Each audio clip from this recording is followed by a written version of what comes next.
Liz, have you heard? The king's really happy with your friend Daniel. Oh, really? What's he done now? Well, it seems he's really smart and fair, and King Darius really likes him. Gave him Employee of the Month last month.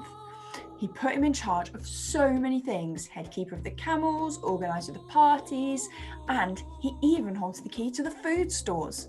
Darius thinks he's marvellous.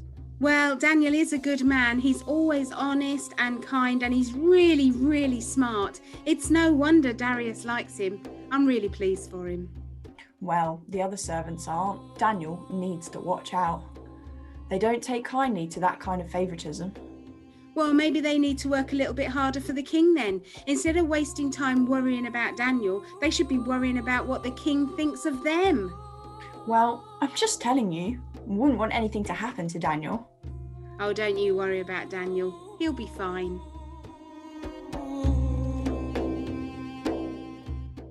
Liz, have you heard? What? About Daniel? What about Daniel? Well, I heard from the cook, who heard from the hallboy, that Daniel has been caught praying. Every day, 3 times a day, he goes to his room and prays. Yes, and what's the problem with that? You know us Jews do that. There's nothing wrong with it. It doesn't interfere with our work. Well, I heard that some people aren't happy with that, and they've gone to the king and he's made it illegal. Illegal to pray? Don't be daft. I've never heard of anything so ridiculous. No, he has. He said, everyone must pray to me, for I am the king. And anyone found praying to anyone other than the king is going to be thrown in the lion's den. You better warn Daniel, Liz. I wouldn't want him to come to any harm. Well, if you say so, but Daniel's a brave and good man. He won't take kindly of being told who to pray to, but I will tell him what you said. Thanks for the warning.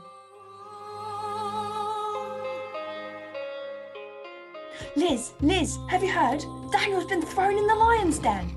King's orders.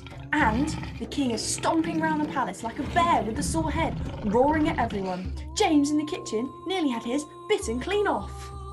Oh, I do feel sorry for the king. He's been tricked by all your jealous servants. They knew Daniel wouldn't stop praying to God, our God, the God. But don't you worry, Alice. Daniel is brave and Daniel is good. There's a way out of this. Well, what I'm saying is, have you seen those lions? Because they are humongous. There's only one way out of this for Daniel. I'm so sorry, Liz. Have faith, Alice. It will be okay.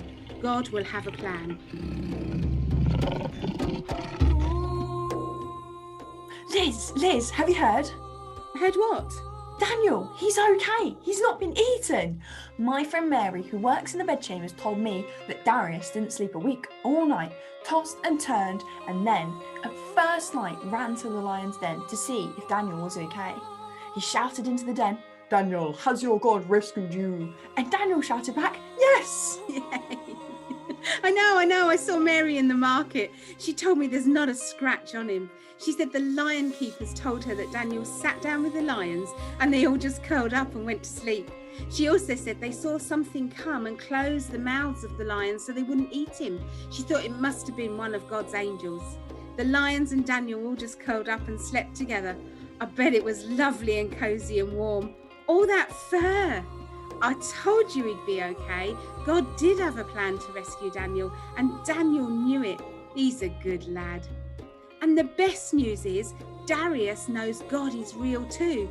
I wouldn't be surprised if he passes a law today telling everyone that they must pray to God, our God, the God. He's the rescuer.